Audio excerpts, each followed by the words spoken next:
Hi, this is Mike Palmer. Thanks again for listening to Trending in Education. This is another installment of the best of Trending in Ed. This is, in fact, our most downloaded episode ever over the nearly 500 episodes in the series so far. This is with Dr. Rich Milner, who's a professor of education out of Vanderbilt University. He's been doing amazing things since we first interviewed him back in the summer of 2020 when everything was roiling. It was the summer of Black Lives Matter. Rich provided really relevant and insightful perspective based in part on his book, Start Where You Are, But Don't Stay There. Rich is an important thinker on issues of diversity and teacher education, trying to understand how best to educate our teachers so that they're able to engage with difference, so that we're able to mentor and support teachers of color entering into educational pipelines, and so that we can continue to push to provide a truly equitable and inclusive education to everyone out there. It was relevant back in 2020. 2 years later, it still certainly resonates with me. I hope you'll listen and enjoy, tell your friends about what you're hearing here. With no further ado, the best of Trending in Ed, my interview with Dr. Rich Milner starts right now.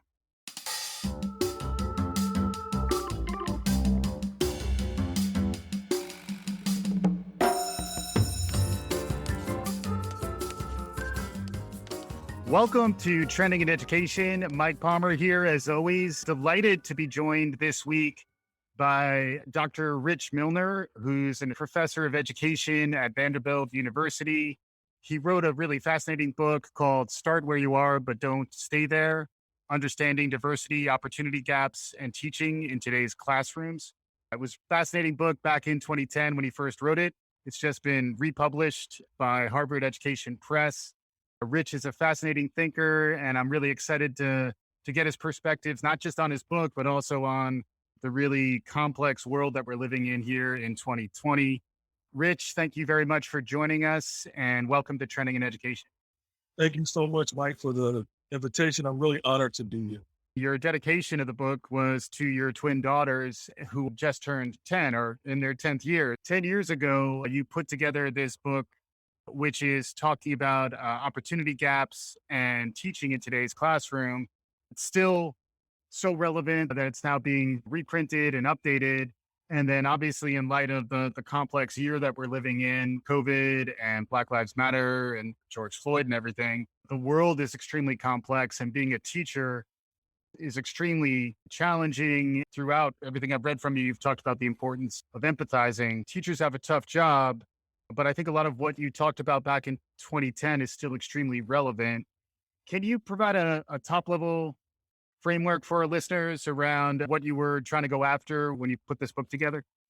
Yes, I think that's a really great question. When I wrote the book, I was really interested in supporting, at that time, in 2010, I was working with pre-service teachers. So teachers who were yet to go into classrooms, pre-K to 12 classrooms full time. And I was looking for a text that really allowed teachers to reflect about, think very seriously about the role of diversity and equity in ways that could really complement the fabric of the content in which they would be teaching. And so the initial goal was I really was looking for a text that allowed me to help teachers cultivate learning related to race. So many of our teachers entered the classroom without any conceptions of race, or very little. Most of them were white, they were middle class, they had great intentions, Mhm. but they carried with them a colorblind orientation, if you will, that did not allow them to look past their own race and their own white privilege, quite frankly. Mhm. And I often say that the issue, and one of the things I've tried to help educators understand in general, is that the issue is not so much of people living in white bodies as much as it is about how people use their whiteness to maintain the status quo. One of the things that I thought was really important in this work and developing the framework was to really help teachers understand and help developing teachers understand that they play a role. There are no neutral spaces in this work. They're either working for racial equity, gender equity, or they're working against it. And so the first tenet of the framework is this notion of the mindset of rejecting color blindness. The second tenet is really about understanding cultural conflicts and developing understandings of the ways in which our cultural ways of being, our cultural practices impact what we decide to teach, what we decide to emphasize in teaching, how we evaluate student learning, who we decide, the students who we decide are smart and capable of success are all shaped by our own cultural experiences and our own sort of cultural ways of being in the world. Third tenet of the framework is around this idea of rejecting meritocracy, or really about the myth of meritocracy. So for most of the students with whom I worked and I work, they believe that they are where they are, like because they work hard, they follow the law, and they perform, and they are at their sort of rightful place in the work, and they don't understand necessarily how systems have operated to privilege them in particular kinds of ways. So a lot of it is shepherding really good-hearted, well-intentioned individuals as teachers into spaces where they understand that they sit where they are because of opportunities that they've had that others may or may not have experienced. The fourth aspect of the framework is really related to expectations, rejecting these deficit mindsets that so many educators hold, right? And some of it is implicit. They only focus on what young people don't have. Right. The very way we think about what they don't possess. It's this idea that students are developing in that every individual brings a level of strengths and assets into the community.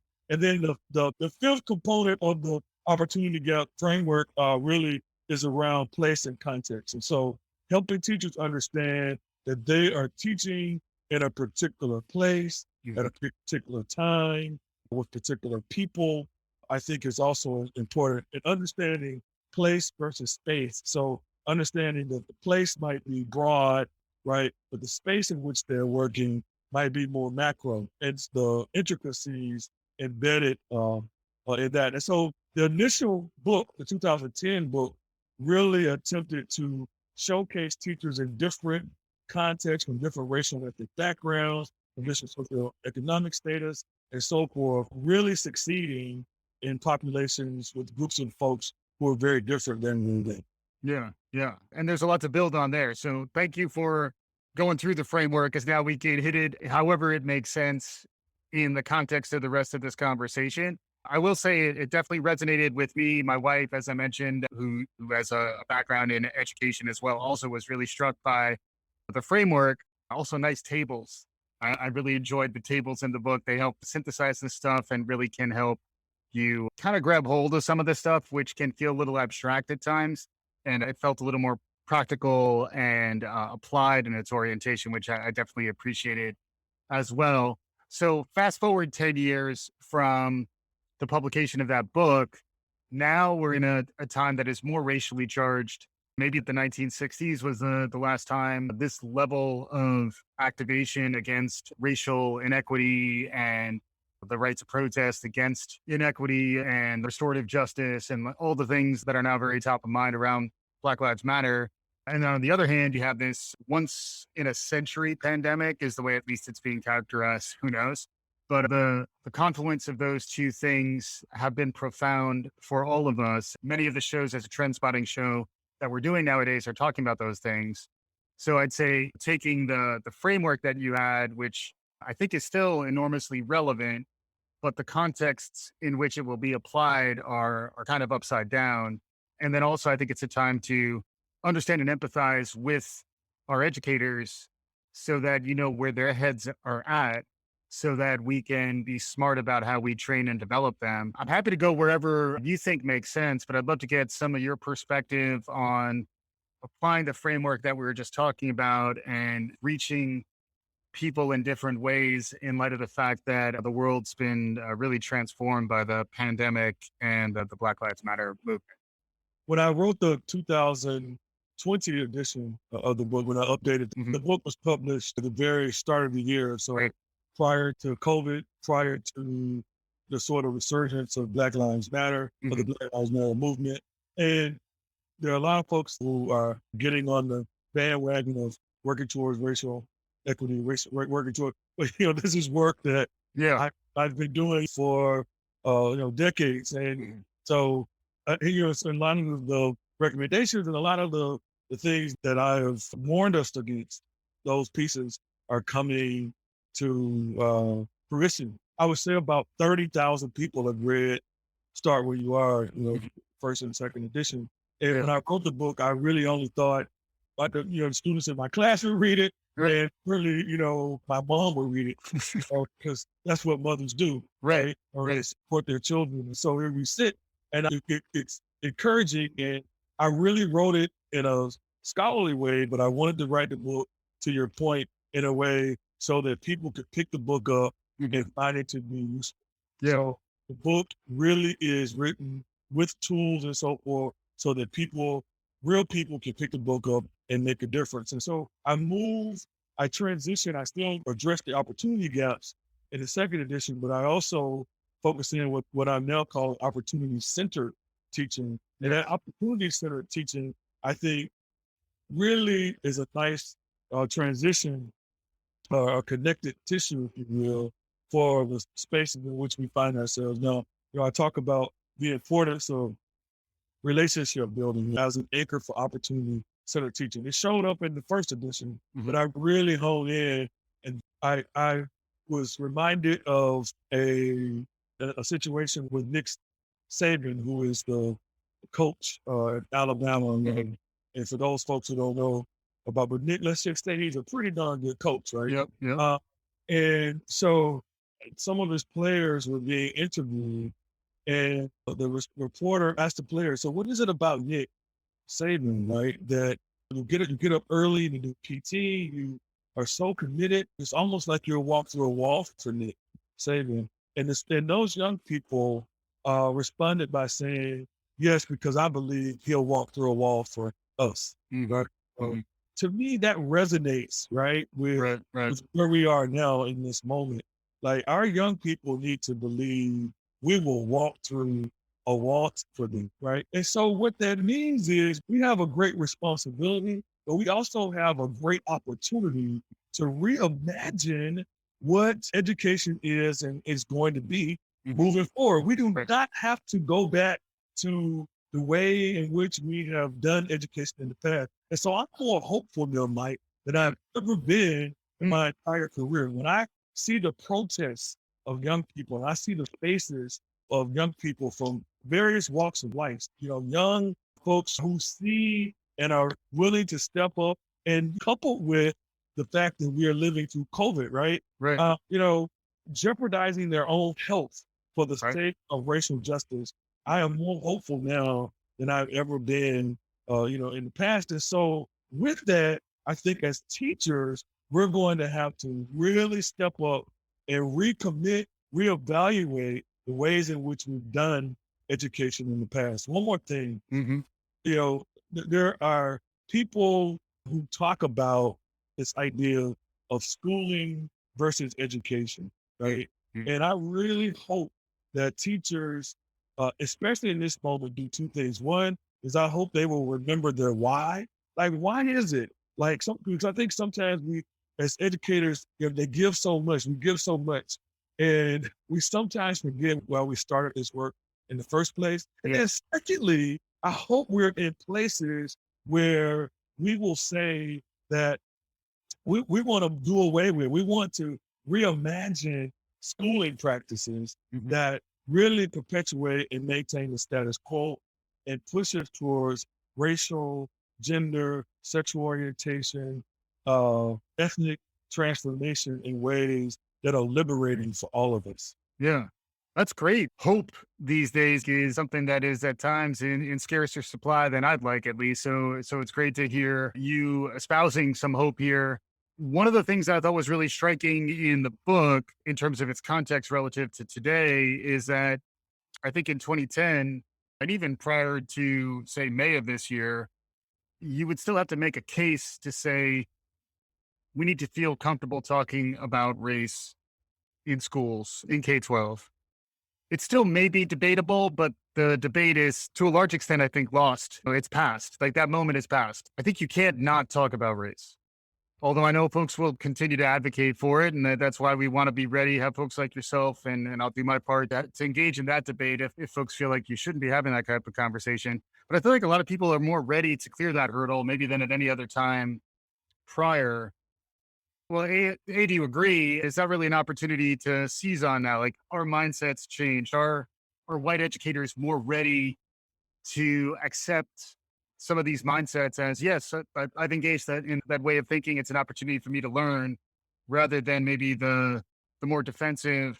Yeah, other people are like that, but I'm great. Is the consciousness shifting that's happening something that's net beneficial to a lot of what you've been talking about in your book? Yeah, I often found when I started my work attempting to help teachers get better, I used to spend a lot of the first 3, 4 sessions of class sessions attempting to just make the case Right. that reps were stating it to their experiences. I'm finding more and more that teachers understand the importance of race. What I'm also finding, however, is that it's a challenge. It's still challenging for For them sure. to engage in ways. And so I think rather than vilify or critique teachers, you really have to develop ways to support them again in their journeys of getting better. But I would also like to add that it's not only talking about race. First of all, if you're in this profession, this is race work. Not because Rich Milner says so, not because you say so, Mike, because all the data points say so. Can you imagine an oncologist not studying or talking about an aspect of cancer Right. because that oncologist feels uncomfortable, right? Right. Right. Like this is race work. Right. So if that's not what you feel comfortable doing, you got to do one or two things. You got to build that muscle of comfortability, or you got to find a place to go and to do work, because this is race work, and until we penetrate that race piece, we are not going to get very far, even within this moment. Right. The other point that I want to make is it's not only about race and racism, but it's also about what some of my colleagues are calling anti-Black racism, right? Mm-hmm. So there's a difference between talking about racism generally and talking about anti-Black racism. What we're experiencing in this country is anti-Black racism at a rate unlike anything we've ever seen Mm-hmm. in the past. In a lot of ways, we're taking backward steps when you look at the national discourse and so forth, Mm-hmm. rather than the discourses forward. So when you think about the murders of Breonna Taylor and George Floyd and Ahmaud Arbery and Rakia Boyd and Antoine Rose, you're talking about anti-Black racism, Mm-hmm. not simply racism. That's the first point that I think is going to be essential for educators writ large to think about, not only in pre-K, through 12, but also in higher education Mm-hmm. as well. And then the third point that I want to make here is sometimes we do everything in our power to talk about diversity and equity and inclusion broadly, but we won't say Black Lives Matter. You talk about relationship, Black students need to hear teachers say it. Like in this moment, I need to hear Mm-hmm. my white brothers and sisters say Yeah. Black Lives Matter. So I want to be clear here that the languaging around what's happening is also essential and will be an anchor for what's possible moving forward. Yeah.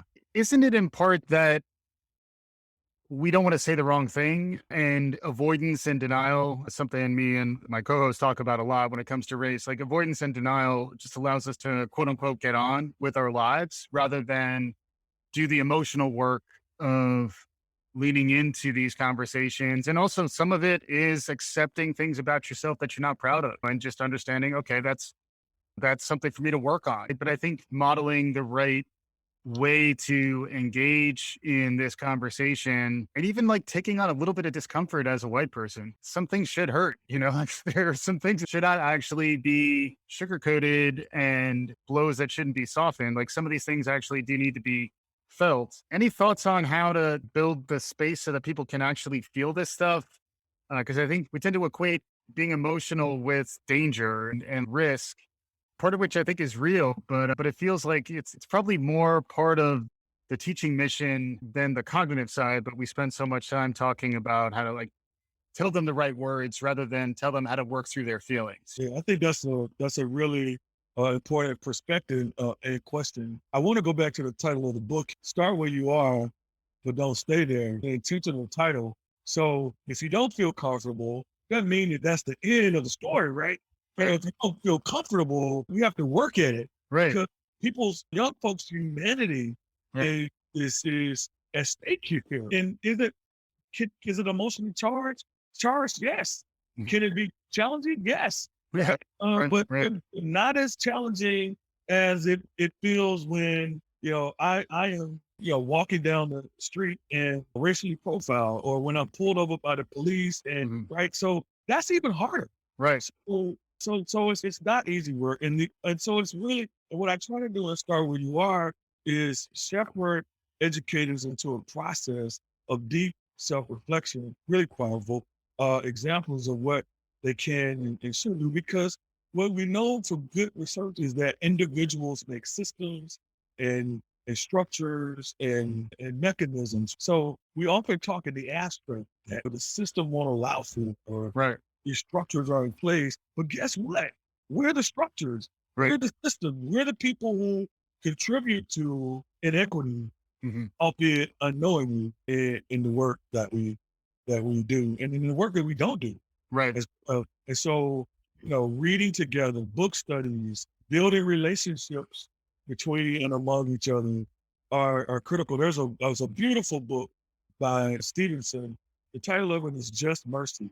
And one of the recommendations he makes is you should spend time with someone who is not like you, Mhm. right? That's one of his big recommendations. It's very difficult to hate someone, to discriminate against a group of people with whom you grow to know deep. And until we move outside of our comfort zones, Mhm. Mhm. right, and really try to get to know people outside of our own communities, Mhm. whether it's racial, ethnic, language, Sure.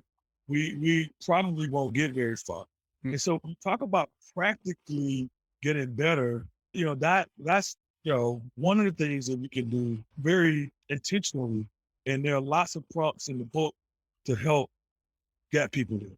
Yeah, it does provoke some reflection, and I do think to me, I kind of analogize to the gym metaphor. Pain is weakness leaving the body. Pain is ignorance leaving the body. So like if this stuff hurts, it's because your consciousness needed to be elevated. Like I know for myself, there were times when I thought color blindness. That was just how I thought. Like I don't see race. Like I actually I've said that in my life. I'll own it. And I had to understand why that was a position of privilege. But in some ways, that made me understand it more because had I not fallen prey to it, I wouldn't really understand that it was real and I wouldn't be able to embody it and then let it go at the same time. So I think I just feel like there's a real opportunity. And I liked the way you tailored the message to a Black teacher in a context, to a white teacher in a context, and then tell it through the perspective of their individual story. It reminds me of Todd Rose's book, The End of Average, which I've talked about on the show before, where each of us contains so many dimensions and so much complexity that it's actually just bad science. It's your outcomes will be bad when you assume that we all behave like an average. Instead, we all behave like individuals. So get to know those individuals. The thing I wanted to get at a bit as well is the idea of being community based and being out where your students live, and also ideally living where your students live. Can you talk a bit about that? Yes, when we move to a place where we are able to spend more time together, I talk about it in the book in four ways. I talk about community immersion. I talk about community engagement. I talk about community attendance. and I talk about community investments. And I sort of talk about them in this hierarchical way. Like the highest level is when you actually live in the community Yep. of the students with whom you work. Mm. I realize that could be really complex when we think about charter schools or students who are not in neighborhood schools. But I found that to be one of the highest forms of what it means to learn from not only students, but learn from community members, Mhm. family members, parents, politicians, Mhm. as well. A second layer, is what I call community engagement.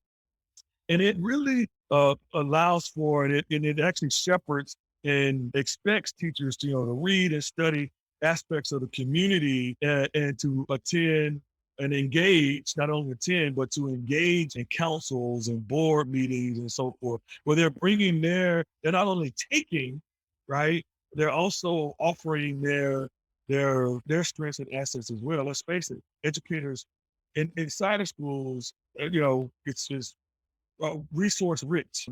Right. We are educators are resource rich, but sometimes those resources stay in the schools. Yes. What I'm suggesting here is community engagement means I take those resources that I have, not that I'm the savior Right. of a community, but that I have something to offer Mhm. communities in ways, and concurrently, I'm getting something as well because Right. I'm deepening my understanding of what's happening in community. Right. Community attendance, someone might show up at a basketball game Right. or the lacrosse game or whatever, Right. it happens to be. But that is a level of attendance and a level of community connectedness with Mhm. Mhm. that I think is really important for educators to consider. And then the fourth level that I talk about is what I call community investment, is simply where do you get your haircut? Right. Right. Where do Right. you start and particularly in indigenous people who are, indigenous to that particular place? How do you invest your resources Mhm. in those places? What about the mom and pop shop on the corner who lived in that, people who Right. live in, what about the restaurant that is owned by people in that community? How do you Right. spend your resources? Where do you go to the gym, Right. right? When Right. you decide to go to the gym in that community. So there are lots of ways that we can think about learning from and learning with community. And those are just some of the examples that I attempt to outline in the book as real strategies related to what can be and what should be. Yeah. So you spend a good deal of time in the book talking to white people, like having white people be the intended audience because they are a large percentage, like a disproportionately large percentage of our K-12 educators are white. So that's really the source of the problem in some ways, is re-educating that population who's already over-indexed on whiteness. And then the other problem is recruiting and developing non-white educators. Can you talk about those two dimensions? Because it seems like you've done a good deal of thinking about both sides of that equation. Yeah, I'm hoping more than anything that what readers get when they pick the book up and when they read the book is that I am suggesting that when teachers do the work across different racial and ethnic backgrounds, Mhm. they can be and are successful across difference. Right? Does that make sense? In my 20 years of conducting this research, what I've found for sure is that teachers of any racial and ethnic background can be and they are successful across racial, gender, other forms of difference. But here's the difference: they are effective and successful when they do the work. It's not only about being a good person or having a big heart Right. or having a friend outside of that your identity space. It is hard work at pairing and connecting both your own racial, ethnic, gender, cultural identity with that of others, and making connections to the content, the subject matter in which you are attempting to teach. Yeah. Yeah. It's so much about empathy. That's the word that I keep coming back to. Just trying to put yourself in the context and perspective of the quote unquote other, or the the student or the learner, and then also understanding what are you imposing on them in terms of your own model of who they are, and how much of that is based on real experience, how much of that is based on your own biases. Just being a little more comfortable with that. I would love to get more from you in terms of how to act, like how to take action now. Reaching people these days and the level that they need to be reached, I think is easier in person, face to face, shoulder to shoulder. How do we think about dealing with these issues when folks are also struggling with their health and their economic livelihood? Teachers are concerned about even having to enter back into a physical classroom, putting their own health at risk. How do you build enough time to develop the racial understanding and renewed perspective on that when folks are really struggling out there? I think that's a really an important point here. First place I would start is by saying that when we focus on achievement, if I hear one more person, I think I'm gonna scream. If I hear one more person talk about the fact that our most vulnerable students are going to be behind, Right. let's- right? And there's some validity to that. Let me just say, like, I understand that concern, Right. but shouldn't the foundational conversation be we want to make sure every person in our community is well.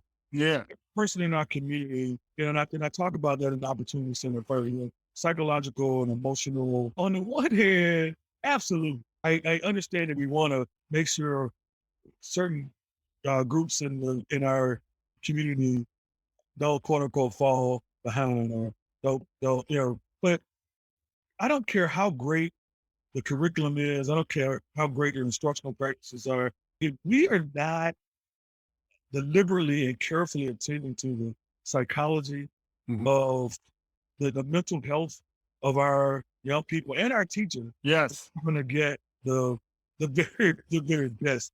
So I wanted to start there. And what I've tried to argue in the work and what I've tried to advance is that rather than focusing on achievement, in fact, I would argue we don't have achievement gaps anyway. What we really have are gaps in caring, and we have Mhm. gaps in grace and gaps in vulnerability. Mhm. And then you talk about grace, administrators really need to have a lot of grace with their teachers. Mhm. And in a very similar way, teachers, I'm begging you, have grace Mm. with the students and the families with whom we're working. Mm. Part of how we get to and reimagine, again, thinking about possibilities and opportunities Mm. here is we move we shepherd ourselves into a place where we understand that while you're hurting and the things that you're grappling with and going through, so too are family members. Mm. Some are your students' family members. On a macro level, I'm actually arguing, and I don't want to say argue, that's not what I mean, but I'm putting forth the notion that we should put a moratorium on standardized testing. Mhm. Right? I don't think in this moment that is not what's most important. Right. Test scores. We should put a moratorium on grades Mhm. that go on students' formal transcripts. Right. Right? Right. I Right. think we should, of course, we need formative assessments, Yeah. but again, how can we use this moment to get better? Like sometimes we think because we've done a thing in a way for so long that we don't need to, to make shifts. And so when we think about COVID and we think about Black Lives Matter, Yeah. like what's it gonna do when you turn in his or her their assignment? Right. What's it gonna do when a student, a young person can't log on Right. to the internet because Right. the internet is, they don't have access or Right. Right. with the computer, or when our older students won't see it? What are you gonna do when a young person we are face to face again, right? When a Right. young person doesn't have his, her, or their mask on, not a dress code violation. Like we have an opportunity Mhm. to deeply reimagine how we do school. When you think about what's really happening with this notion of push out, and by push out, I mean that we often talk about it related to dropout, right? Mm. From now, Monique Morris and others who really reconceptualize what's happening. And when we talk about how particular bodies are pushed out of school, Mm. right? Let me give you an example. So Black students represent about 16% of the general population, but they represent about 32% of students who receive in-school suspension. Black students represent about 16% of the general population, but they represent about 40% of all students who experience outside of school suspension. What are you saying, Rich? What I'm saying is, when we talk about achievement gaps, no wonder, Right. right? When like the students are not receiving so many instructional hours. Right. Right. My point is, what can we do differently? We can reimagine push-out. Right. We can decide right now that we're going to amplify grace, vulnerability, that we're going to allow our hearts, right, to connect with our heads Mm. in the fight to try to get better. That's some good stuff. We're really at time, so I always love to ask our guests, what trends are you observing in the world? What's capturing your imagination these days? Sounds like we talked about a lot of them as part of the show, but any parting thoughts, like anything's emerging? I definitely love the courage to have hope about where we're heading in education. I think that's huge. Any final thoughts as we wrap up here? Yeah, I really appreciate that question. I would start by saying that I always say that my best bet is on teachers, right? So in other words, do I think teachers are perfect? No. But when I think about the possibilities of what can happen in the lives of young folks, Mm. I am a living witness, as my grandma would say, of what educators can do, right? Mm. The power of what it means to have an educator committed to, the power of having an educator who will not let their students down, won't let them down. And so I am more hopeful, as I mentioned at the beginning of the segment here, that I am more hopeful now than I've ever been in my career. Mm. Uh, I hope that we will listen to young people. I've been pushing for a young people series where schools are consistently listening to young people. I'm pushing Black Lives Matter leadership team, Mhm. where teams of educators and students are working together to really tease out and peel back the layers of what that actually means. Mm. I'm pushing for the resurgence of what they call the morning meeting. One of the things I love about elementary teachers is they understand that you got to know what's going on. Mhm. And when those young people walk in, that morning meeting, allowing those young people to talk to you about what's going on with them. Why don't we stop that at third grade? Why don't we stop it at fourth grade? I think it's pre-K through, I teach graduate school. Yeah, I could still use it. Yeah, we need those opportunities. And then I would, just end by saying that teachers, we need you to be whole, and we need you to take care of yourselves as Yeah. well. When you eating right and exercising and reading and to sharpen your skill set and holding each other accountable with colleagues and so forth, we have a better shot of your being even more outstanding with the young people with whom you are working. Mhm. Profound words, deep stuff from Dr. Rich Miller, professor of education, Vanderbilt University. Where would you direct folks if they wanted to learn more, if they wanted to find out what you're up to? Yeah, absolutely. My email address is rich, RICH, Milner, MILNER, at Vanderbilt.edu. I check every email. It might take me a couple of days, Mm. but I respond to every email I get. And that I'm on Twitter at Rich Milner, MILNER. And so feel free to follow me, DM me, Mm. or send me an email and I will respond. What I've come to understand is that some students are going to succeed in spite of us. Other students are going to succeed because of us. Yeah, deep stuff. So thanks again, Dr. Rich Milner, and we'll be back again soon on Trending in Education.